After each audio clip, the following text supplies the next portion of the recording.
I wanted to talk a little bit about Game of Thrones today. Honestly, I'm on the verge of rage quitting YouTube. I can't seem to get any traction, and for that reason, I'm not going to put a whole lot of effort into this video. I'm just going to basically talk and upload. That being said, Game of Thrones, the original series, one of my favorites. I was a huge fan of Emilia Clarke right out of the gate. I thought the story was amazing. My only issue with it is I couldn't really remember any of their names. Everybody had similar sounding names. I watched every episode, every season, and other than Jon Snow and I can't even think of her name, Khaleesi, I couldn't tell you the names of any of these characters. It was Tywin, Tyrion, Tyrone, like they were all so similar, and I was following the story just based on the faces. Like if I had to have a conversation about it, I would say, you know, the hot blonde chick or the Weasley little weenie dude. Oh, King Joffrey, that's another name I remembered. Joffrey, the most hateable character in TV history. But all in all, I was a huge fan of Game of Thrones. I really loved it in spite of the fact that I was too retarded to remember any of their names. One of the things that I did hate, like everybody else, was the ending, but I have a very specific complaint about that. The way they melted the Iron Throne, I just thought it was stupid. I mean, the fact is, everybody on the internet speculated about who would sit on the Iron Throne for all those years, and the writers, like most writers today, didn't want anybody to be right. There's a prevalent attitude among writers: if you predict their ending, rather than give you a satisfying ending that makes sense, they'll completely change it. So in this case, rather than let anyone be right about who sits on the throne, they crossed their arms, closed their eyes, shook their heads, and said, "No, nobody's gonna sit on the throne. You were all wrong." I just can't stand that mentality. But that's definitely what happened here. A bunch of nerds didn't want anybody to be right, so they subverted expectations like Rian Johnson. But aside from that, you know, I have good memories of the series. I haven't rewatched it since, mostly because it seems pointless without watching that final season, and I will never watch that final season again. But a few years later, they came out with House of the Dragon, or was it House of Dragons? Anyway, when that trailer came out, I had no interest in it at all. In the original series, I think just about every woman on there was a knockout, but the casting director for House of the Dragon seemed absolutely driven to make sure that every female in this series was average to below average. And then there was the Black King with the blonde hair shoehorned in there. For the entirety of the original Game of Thrones series, we kept hearing about how there was absolutely no rival whatsoever to weapons made of Valyrian steel. Valyrian steel wasn't just the steel that it was made of, but it was a reference to the forging and manufacturing. So for that reason, obviously, they had to choose black people.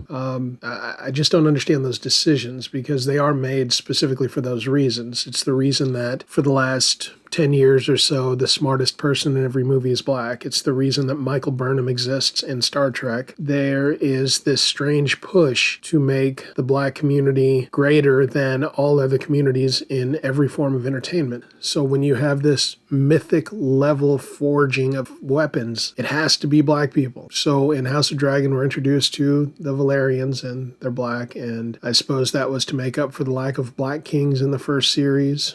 I didn't see any Asian people in the first series that I can remember. I didn't see any Hispanic people, but you know, that's what I always say in all my videos. That's not what diversity means. Diversity only means black. So basically, with the introduction of the Black Kings, it started to look like every other thing on TV these days. Ultimately, it's been like a year and a half since the last episode of House of the Dragon, so I really can't remember one single thing about it. We're supposed to be excited that it's coming back in June, but it feels like a homework assignment. The other thing about House of Dragon, and it was just as complicated as the original Game of Thrones, there was all these moving parts. It was almost like a Rube Goldberg machine of characters where every piece had to move to make the next piece move. Complex storytelling for sure, but as I said with the first Game of Thrones series, I couldn't even keep their names straight, so this next series doing essentially the same thing, it was a bit mentally exhausting. And yeah, you can call me dumb or whatever. I think that I'm at least of average intellect, and if you could keep up with all their names, man, that's good for you, but I just couldn't. And same thing happened in House of Dragon. I can't remember any of their names. So when I heard about the Night of the Seven Kingdoms, I was on the fence. You know, I didn't know if I wanted to have to bust out the red string and the charts and graphs to keep track of everybody. And man, was I pleasantly surprised, because the whole story is about one dude, and he's a likable dude. And his little sidekick, man, their chemistry, the way they play off of each other, it's just a tremendously satisfying show. The characters are likable right out of the gate, and you sort of sympathize with Dunk, You know, he's like every man. And when bad things happen, he doesn't lose his temper. He doesn't lose his cool. He's a little bummed out,